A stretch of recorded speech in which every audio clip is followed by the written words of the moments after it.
বন্ধুরা সবাই কেমন আছো? আবার আমি ফিরে এসেছি নতুন একটা রেসিপি নিয়ে। কালো জিরে বাটা দিয়ে কলমি শাকের ঘন্ট। এই পদ্ধতিতে বানালে খেতে কিন্তু দারুণ লাগে। শেষ পর্যন্ত দেখার অনুরোধ রইল। তো চলুন শুরু করা যাক। আমাদের এইখানে এটাকে কলমি শাক বলে, তোমরা কে কী বলো জানি না। দেখো, বর্ষাকালের সময় কলমি শাক অনেক মাঠেও পাওয়া যায়। আমি এটা কিনে নিয়েছি একাটি। কলমি শাকের ঘন্ট আমি আজ চিংড়ি মাছ দিয়ে করবো। দেখো, এই সাইজের চিংড়ি মাছ হলেও হবে, অন্য মাছ দিয়েও করা যায়, কিন্তু আমি চিংড়ি মাছ দিয়ে করব। এবার ঘন্টের মধ্যে আমি যে মশলাগুলো অ্যাড করব, দেখো এইখানে নিয়েছি গোটা একটা রসুন ছাড়িয়ে নেব, পুরোটা রসুনই আমি দেব। 4 থেকে 5টা কাঁচা লঙ্কা, আর লাগছে 1 চামচ কালো জিরা, 1 চামচ চালের গুঁড়ি। আমি এখানে চালের গুঁড়ি অ্যাড করব, তোমরা চাইলে ময়দাও দিতে পারো। এবার পরিষ্কার করে নিতে হবে কলমি শাকটাকে, ভালো করে পোকা আছে কি না, নষ্ট পাতা ফেলে দিয়ে ভালো করে ধুয়ে নিতে হবে। শাকগুলো আমার পরিষ্কার করে নেওয়া হয়ে গেছে, এখন আমি ধুয়ে নেব। সুন্দর করে ধুয়ে নিতে হবে। শাকে অনেক সময় নোংরা থাকে, শ্যাওলা থাকে, অনেকবার করে ধুতে হবে। আমি শাকগুলোকে ছোট ছোট করে কেটে নিয়েছি। আর একটু ছোট করা যেত, কিন্তু আমার হাতের সমস্যার জন্য আমি ছোট অতটা করতে পারিনি। যতটা পেরেছি আমি করেছি, অনেকটাই চেষ্টা করেছি ছোট করার। কালো জিরা শিলে বেটে নেব, রসুনও বেটে নেব, আর লঙ্কা থেতো করে নেব। কলমি শাকের ঘন্ট বানানোর জন্য যে আমি চিংড়ি মাছ নিয়েছিলাম, এখন মাছগুলো আমি এক এক করে লবণ, পরিমাণ মতো হলুদ মিশিয়ে নেব ভাজি করার জন্য। কড়াই গরম হয়ে গেছে, দেখো। এখন আমি কড়াইতে দিয়ে দিচ্ছি সর্ষের তেল। তেলটা এবার ভালো করে এভাবে মিশিয়ে নিতে হবে মাছগুলো ভাজি করার জন্য। এবার মাছগুলো দিয়ে দিচ্ছি মাছগুলো ভাজি করার জন্য। মাছগুলো ভাজা হতে হতে আমি এদিকে মশলাগুলো রেডি করে নিই। আবার রসুন বেটে নিয়েছি, কাঁচা লঙ্কা থেতো করেছি। আমি কাঁচা লঙ্কা পুরোটা বাটিনি, থেতো করাই লাগবে। আর এইখানে আমি কালো জিরা বেটে নিয়েছি।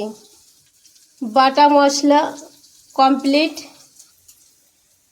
এইখানে আমি নিয়েছি কাশ্মীরি লঙ্কা পাউডার 1 চামচ। চালের গুঁড়ির সঙ্গে আমি অল্প পরিমাণে কাশ্মীরি লঙ্কা পাউডার মিলিয়ে নেব।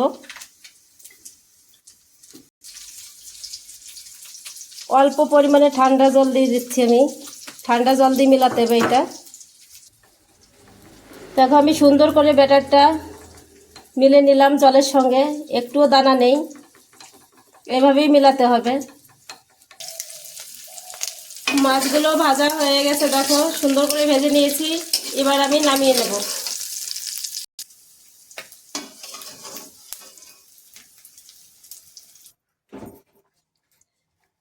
কলমি শাকের ঘন্ট বানানোর জন্য আমি চিংড়ি মাছের তেলেই দিয়ে দিচ্ছি কালো জিরা গোটা ফোড়নে। কালো জিরাটা হালকা একটু নেড়ে নিয়ে দিয়ে দিচ্ছি রসুন বাটা। রসুন বাটাটা আগে একটু ভালো করে এভাবে ভেজে নিতে হবে। একটু ব্রাউন কালার হয়ে আসলে দিয়ে দিতে হবে লঙ্কা বাটা। এবার দিয়ে দিচ্ছি কালো জিরে বাটা দিয়ে আমি এবার ভালো করে মিশিয়ে নেব। রসুনটা আগে দেওয়ার কারণ এইটাই যে রসুন থেকে একটা কাঁচা গন্ধ আসে, সবজির ভিতরে কাঁচা গন্ধ ভালো লাগে না, তার জন্য রসুনটা আগেই ভাজতে হয়। মশলাটা কষানো কমপ্লিট, দেখো কি সুন্দর তেল ছেড়ে দিয়েছে। এবার দিয়ে দিচ্ছি কলমি শাক কুচি।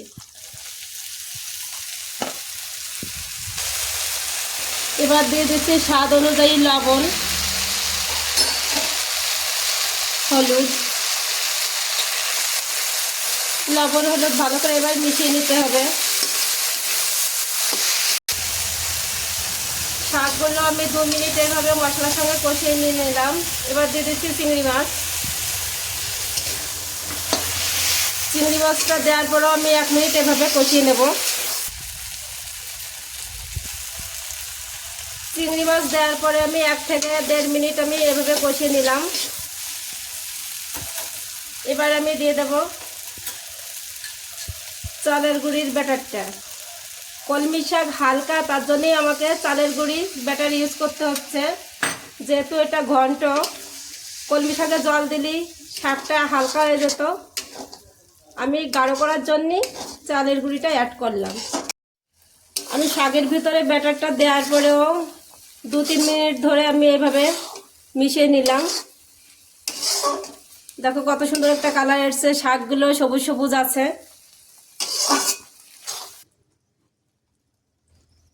ঘরোয়া পদ্ধতিতে কলমি শাকের ঘন্ট বানানো সবাই খেতে পারবে, অল্প মশলা দিয়ে, অল্প কিছু আয়োজন। কলমি শাকের রেসিপি তোমরা অনেক ধরনেরই বানিয়ে খেয়েছো, এইভাবে একবার বানিয়ে খেও, দেখবে ভালো লাগবে।